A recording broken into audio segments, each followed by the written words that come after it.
नमस्कार, आप देख रहे हैं GTN न्यूज। बिजनौर से बिजनौर में 2 दिवसीय दौरे पर केंद्रीय रेल मंत्री, पुलिस और भारतीय जनता पार्टी के नेताओं ने मंत्री का किया जोरदार स्वागत। नई बिल्डिंग का किया शिलान्यास। केंद्रीय रेल मंत्री अश्विनी वैष्णव 2 दिवसीय दौरे पर बिजनौर पहुंचे, जहां उन्होंने बिश्नोई और नगीना लोकसभा क्षेत्र की बीजेपी कार्यकर्ताओं के साथ मीटिंग की। साथ ही बिजनौर रेलवे स्टेशन पर इको पार्क नई बिल्डिंग का किया शिलान्यास। सुने केंद्रीय रेल मंत्री से। बिजनौर से रोहित कुमार की रिपोर्ट। तरीके से देश को मजबूत तरीके से बाहर निकाल के लाएं और एक और मजबूती से ऊपर उठाएं। इकोनॉमी को जिस तरह से संभाला है, आज देश भर में एक क्लियर विश्वास है, जन जन का विश्वास है कि मोदी जी ने राष्ट्र को सही दिशा दी है, सही नेतृत्व दिया है, मजबूत नेतृत्व दिया है। चाहे दुश्मनों के सामने है, वो टेक्नोलॉजी पूरी बदल के अब कंप्यूटर बेस हो गई है। तो बहुत सारी जगह जहाँ पे BSNL के पुराने एक्सचेंजेस थे, उन एक्सचेंजेस का अब एक्सचेंज के हिसाब से उपयोग नहीं रहा, तो उस ज़मीन को या उस बिल्डिंग का कोई न कोई दूसरा नया उपयोग किया जा रहा है। हमने सारे के सारे बैंकों को बोला है, जितने बैंक है, state bank of India, Punjab national bank, Baroda party है, Bharatiya Janata party democratic party है। अगर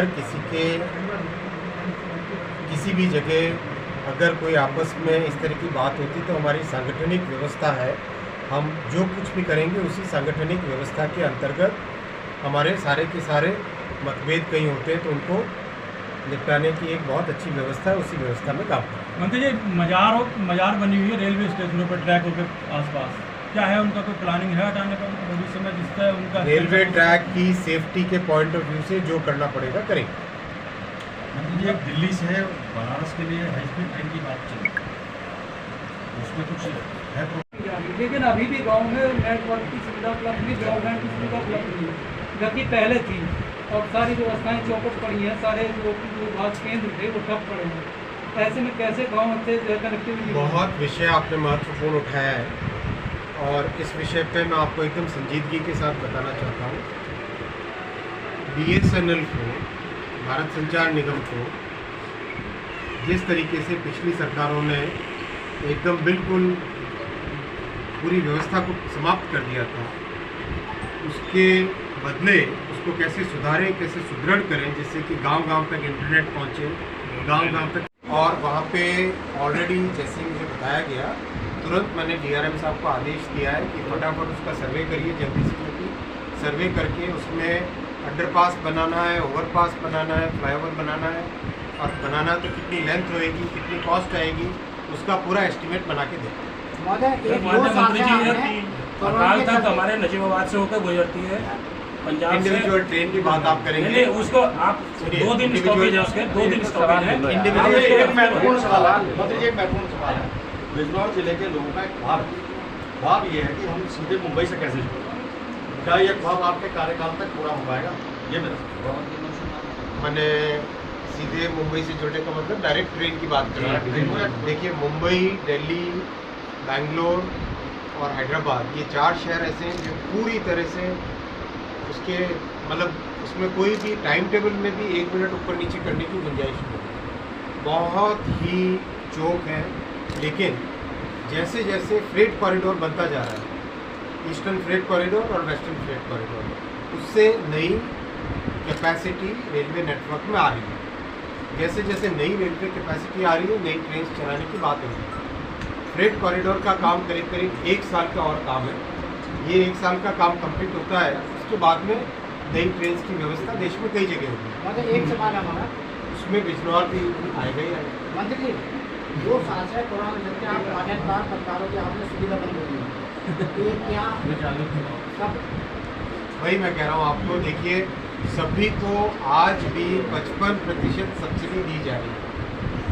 अगर आपका टिकट हो, किसी का भी टिकट हो, चाहे आप जर्नलिस्ट हो या नॉन जर्नलिस्ट हो, आज भी सबको 100 रुपये की कीमत पे 45 रुपये का टिकट दिया जा रहा है। 62,000 करोड़ पिछले वर्ष सब्सिडी दी गई है सभी पैसेंजर्स को मिला के। इसके अलावा और क्या करना है उस पर कार्य चल रहा है, उस पर विचार चल रहा है। मंत्री जी, दूरसंचार से संबंधित एक सवाल है कि 5G को लेकर आपके विभाग की क्या योजना है, नंबर 1। नंबर 2, बिजनौर की अगर मैं बात करूं तो बहुत से BTS टावर आपके ऐसे हैं जिनकी लीज 2-2, 3-3 साल पहले खत्म हो चुकी है, लेकिन विभाग को उनको रिन्यू करने में कोई दिलचस्पी नहीं है। वो बंद पड़े हैं तो बंद पड़े हैं, चल रहे हैं तो चल रहे हैं। इस पर आपका क्या कहना है? 5G का ऑप्शन, जो स्पेक्ट्रम का ऑप्शन हुआ, कंप्लीट हुआ। ऑप्शन कंप्लीट होने के बाद में जितने भी लोगों ने ऑप्शन में स्पेक्ट्रम लिया, सबको स्पेक्ट्रम दे दिया गया। यानी अब जो सबसे बड़ा रॉ मटेरियल होता है टेलीकॉम का, संचार में सबसे बड़ा रॉ मटेरियल है स्पेक्ट्रम। स्पेक्ट्रम एक 3G वाला नेटवर्क है, उसको बहुत ही तेज़ी से अगले 12 से 16 महीने के अंदर बहुत ही तेज़ी से 4G में कन्वर्ट किया जाएगा और साथ ही साथ 4G को 5G में कन्वर्ट करेंगे। सबसे बड़ी बात क्या है? सबसे बड़ी बात यह है कि BSNL में जो नेटवर्क लगेगा, जो पूरी टेक्नोलॉजी लगेगी, शुद्ध हिंदुस्तान में बनी हुई टेक्नोलॉजी लगेगी, पूरी तरह से एंड टू एंड हिंदुस्तान में बनी हुई टेक्नोलॉजी लगेगी। उसका कोर नेटवर्क, उसका रेडियो नेटवर्क, उसके इक्विपमेंट, सारी की सारी चीज़ें हिंदुस्तान में बनी हुई है। भारत टेलीकॉम के क्षेत्र में, टेक्नोलॉजी के क्षेत्र में बहुत बड़ी ताकत बन के उभर रहा है। प्रधानमंत्री जी ने बहुत स्पष्ट संकल्प दिया है हमको विभाग में, टेलीकॉम टेक्नोलॉजी में हमें संपूर्ण तरीके से आती है। वहाँ पे बहुत तेज़ी से काम चल रहा है। कुल मिला के 80 किलोमीटर के पिलर्स बन चुके हैं और अब उसके ऊपर जो वायाडक्ट बनता है वो वायाडक्ट बनाया जा रहा है। साथ ही साथ उसके फिर आगे के सारे कार्यक्रम बहुत तेज़ी से चल रहे हैं।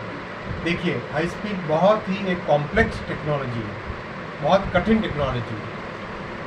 उसको समझना, उसको आत्मसात करना, देश की परिस्थितियों के हिसाब से उसको किस तरह से उसमें जो भी परिवर्तन लाने वो परिवर्तन लाने, एडजस्ट करना, एक काम करने का नया तरीका सीखना, वो सब उस प्रोसेस से चल रहा है। क्लियर संकल्प है इस प्रोजेक्ट से जो हम सीखेंगे, उस प्रोजेक्ट से सीखने के बाद में देश में और भी बहुत सारे शहर हैं जिन शहरों में बुलेट ट्रेन की व्यवस्था की जाएगी। तो उस परिस्थिति में स्टेप बाय स्टेप आगे बढ़ेंगे। मुझे एक सवाल, ब्रॉडबैंड मिले, इसके लिए प्रधानमंत्री जी ने 1,64,000 करोड़ का 1,64,000 करोड़ का पैकेज BSNL के लिए दिया।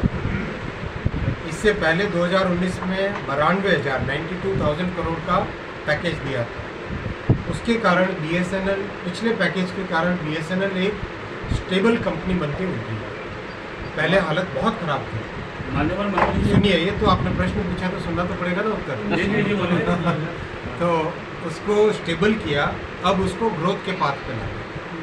बहुत मेहनत है, जैसा आपने पहले जब आपने प्रश्न किया था या किसी ने प्रश्न किया था तो मैंने यही कहा कि बहुत मेहनत करनी पड़ेगी और BSNL के सभी कर्मचारियों को स्पष्ट निर्देश दिया गया है कि आप पूरी तरह से कस्टमर फोकस्ड हो जाए, कि जिनके लिए आपको इतना बड़ा पैकेज मोदी जी ने दिया है 1,64,000 करोड़ का, एक एक कस्टमर की प्रॉब्लम को, एक एक आपके किसी भी जगह ब्रॉडबैंड हो, फिक्स्ड लाइन हो, नेट हो, टावर की व्यवस्था, सब पे तेज़ी से काम करेंगे। आप विश्वास रखिए, अगले आप 1 से 1.5 वर्षों, समझो आप 12 से 18 महीने के अंदर बहुत बड़ा परिवर्तन BSNL 5G स्पेक्ट्रम में भी इसको जो है कुछ रियायत दी जाएगी BSNL में। BSNL को स्पेक्ट्रम फ्री दिया जा रहा है। स्पेक्ट्रम फ्री दिया जाएगा। BSNL मंत्री पे दे रही है।